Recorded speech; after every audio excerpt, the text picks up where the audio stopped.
નડસ હતો કરેલા કર્મ બરોબર તો હવે પાપ કર્યું હોય તો એના ફળ સ્વરૂપ દુઃખ આવ્યું એ દુઃખના રૂપે કોઈને રોગ થાય કોઈને દેવું થઈ જાય કોઈને એની પત્ની કદાચ એને કોસે કોઈને એનો પતિ એને કોસે કોઈ વ્યક્તિ નિમિત્ત બને કોઈને છૂટાછેડા થઈ જાય આવા અસંખ્ય કારણો આ જીવનમાં બનતા હોય છે પણ મારા ધામમાં આયા પછી મેં તમને પહેલી શીખશું આલી કે દીકરાઓ મારા ધામમાં આયા હોય ને તો શ્રીફળ ચુંદડી અગરબત્તી કશું નહીં લાવો ચાલશે મોનતા રાખો ને તો પશુ પક્ષીની સેવા જોયું બોલ કે ગાયને 11 રોટલી ખવડાવજો કૂતરાને दूध અને બિસ્કિટ ખવડાવજો ચકલાના ચણ નાખજો અને કીડીનું કીડિયારું પૂરજો આવું જોયું ને તમે મારા ધામમાં મોબાઈલમાં જોયું હશે બાર બોર્ડમાં વાંચ્યું હશે અને મારા મુખેથી સાંભળ્યું હશે અને મારા સેવકોના મુખેથી સાંભળ્યું હશે કે ભાઈ માનતા કઈ રીતે રાખવી તો હું કઈ રીતે કામ કરું છું એ આજ તમને જણાવું જેથી તમારો ભરોસો હજુ આને મારા પ્રત્યે વધે કે મારી જે કરે છે ને અમારા માટે એ લાભદાયક જ છે એ મંગલ જ છે એ અમંગલ ક્યારેય નહીં થાય વિશ્વાસ રાખજો તમને હું સુખ શીખવાડું છું પહેલા પુણ્યદાન કરો 2 અગરબત્તી નહીં કરો તોય ચાલશે પણ મારા ધામમાં આવો છો ને તો 11 રોટલી 21 રોટલી કે 51 રોટલી તમારી યથાશક્તિ પ્રમાણની રોટલી બનાવી અને ગાયોને ખવડાવી દેજો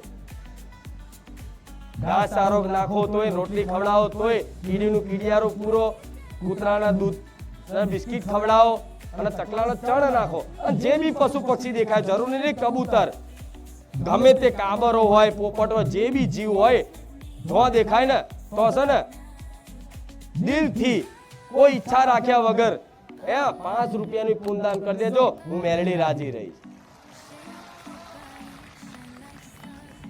માડી તું પુણ્યદાન કરવાનું કેમ કે છે થાય ને આવું કે માડી તમે બારેજા ધામમાં આવનારા ભક્તોને પુણ્યદાન કરવાનું કેમ કહો છો થાય ને આવું તો હું તમને જાહેરમાં કહી દઉં કે તમે દુખી છો એનું કારણ પાપ કર્મ એટલે હોમે આગળ જતા તમે સુખી થાવ એના માટે હું મેલડી પુણ્ય કરાવું છું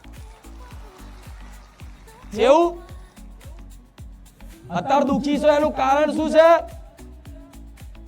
તમારું કોઈ કરેલું ખોટું કર્મ હશે આ જન્મનું નહીં હોય તો આવતા જન્મનું જન્મનું હશે આ વાત માની લો હો ભલે વાત ખોટી લાગે કોઈ જુઠ્ઠું કહે પણ હું મેલડી એવું કહું છું મારા ભગવાનની સાક્ષીએ કહું છું આ વાત કે પીડા કર્મોની જ હોય છે નિમિત્ત ગમે તે બને પણ આ વાત સ્વીકાર દે ને તો મારા ભગવાનના શરણમાં તમને લઈ જાઉં અને સુખ કાયમ માટે આપી દઉં તો હું તમને પુણ્ય એટલે કરાવું છું કે આગળ જતા તમે સુખી થાવ તો આજે તમે બીજ રોપ્યું છે તો ઝાડ થતા થોડી વાર લાગશે ને તો આજે જે પુણ્યદાન કરો છો ને જે ગાયને રોટલી ખવડાવો છો ને દીકરાઓ ચિંતા ના કરતા 6 મહિના પછી હિસાબ જોજો દીકરીઓને કહીશ કે વિશ્વાસ રાખજો 6 મહિના પછી આનું ફળ જોજો તમે એટલે હું માતા પુણ્ય કરાવું છું કે અત્યારે પુણ્ય કરાવીશ ને તો એના જમા થશે જેમ બેલેન્સ જમા થાય એવી રીતે પુણ્ય જમા થશે એ પુણ્ય જમા થશે ને તો તમે ઈચ્છા કરશો કે નહીં કરો જે મળવાનું છે જેમ કે કર્મ તમે કરો છો અને ભગવાનને આલવાનો અધિકાર ભગવાનનો છે તો તમે પુણ્ય કરો છો ને તો કોઈ ના જોતું હોય કોઈ બતાડો ના બતાડો પણ તમે જોડતા હોય મારો ભગવાનનો હું મેલડી જોડતી હોય એક રોટલીનો હિસાબ કરીશ એક કીડી એક કદાચ તમારા નોમનો એક દોણો ખાધો હશે ને એક લોટનો કટકો ખાધો હશે ને તો એનો હિસાબ કરીશ વિશ્વાસ રાખજો પુણ્યદાન તો હું કરાવું છું આગળ જતા તમે સુખી થાવ એના માટે બરોબર તો તમને એવું મનમાં હોય કે અમે પાપ બહુ કર્યા છે તો મારી હોમે પૂન કરીએ તો પાપ ધોવાઈ જાય તો ના ધોવાય. હું શું કહું છું, મારી ધ્યાન પૂર્વક મારી આ વાતને અંતરાત્મામાં ઉતારો. જો સુખી થવું હોય તો કાયમ માટે આ મારી વાતને જેમ તેમ કાઢતા નહીં. દુનિયા ભલે વિચારે કે આ શું બોલ બોલ કરે છે, પણ દીકરાઓ વિશ્વાસ રાખો, મારો ભગવાન મને માતાને બોલાડે છે. અમુક વાતો મારે નથી કહેવાતી, છતાંય મને ચાલતું નહીં કે લાય આજ મારા ભક્તોને રહસ્ય બતાવી દઉં કે કેમનું સુખી થવાય. તમને એવું હોય કે પુણ્યદાન કરવાથી અમે જે પાપ કર્યા છે એ નષ્ટ થઈ જાય, તો ના. પુણ્યદાન કરવાથી પુણ્યની વૃદ્ધિ થાય, પુણ્યની તો વૃદ્ધિ થાય, પણ એનાથી પાપ નષ્ટ થતા નથી. તો ખાલી તમે પુણ્ય જ કરો, ખાલી તમે પુણ્ય જ કરો તો એનું ફળ સ્વરૂપ સુખ તો આવે, પણ જે પાપ કર્યું છે એના ફળ સ્વરૂપ દુઃખ તો ભોગવવું જ પડે. તો કઈક લોકોને એવું હોય છે, જોજો સમાજમાં બધી જગ્યાએ જોયું હશે કે માણસ પૈસાથી તો બહુ સુખી છે પણ શરીરથી સુખી જોયું ને? આવું જીવનમાં અનુભવ કર્યો ને? પૈસાથી તો ખૂબ સુખી છે, કરોડો અજબોપતિ છે, પણ શરીરથી સુખી. તેનું કારણ શું? એ પૈસા છે એનું કારણ એના કંઈક ને કંઈક પૂર્વના પુણ્ય કરેલા હશે ને, એ પુણ્યના ફળ સ્વરૂપ એના પૈસા તો જીવનમાં આયા, સંપત્તિ તો આવી, પણ એને જે પાપ કર્યા એના ફળ સ્વરૂપ શરીરમાં રોગય વેઠવો પડે છે ને. કોઈ એક્સિડન્ટ ઘટના તે થાય છે ને, તો આ પાપ પુણ્યનું કદાચ જે બેલેન્સ થી જે જીવન ચાલતું હોય ને એ રીતે તમારી ગાડી ચાલતી હોય, તો હું માતા એવું કહીશ કે પુણ્યદાન તો કરાવું છું એ આગળના સુખ માટે, બરોબર? અને રામ નામ કેમ આલું છું ખબર છે તમને? કોઈ પુણ્ય કરવાથી પાપ નષ્ટ નહીં થાય, પણ એક વખત રામનું નામ લેવાથી લાખો કરોડો પાપમાં આગ લાગી જાય.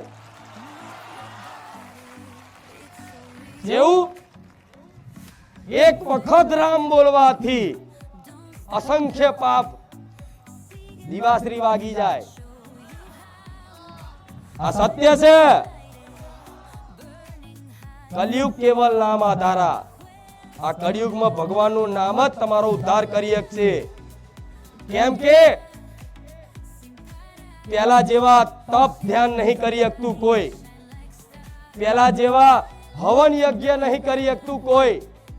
કદાચ હવન યજ્ઞ કરે ને તો આજે હવનની સામગ્રી જે પેલા ઓરિજિનલ આવતી હતી એ આજે બજારમાં હવનના લાકડા તે ડુપ્લિકેટ મળવા મળ્યા. ચોથી હવન સિદ્ધ થાય. પેલા જેવું ધ્યાન એક જગ્યાએ ધ્યાન કરે ને તો કોઈ માતાજી ભગવાન પ્રગટ થાય, પણ આજે કોઈ 5 મિનિટ ધ્યાનમાં નહીં બેહી શકતું. બેહી શકે છે?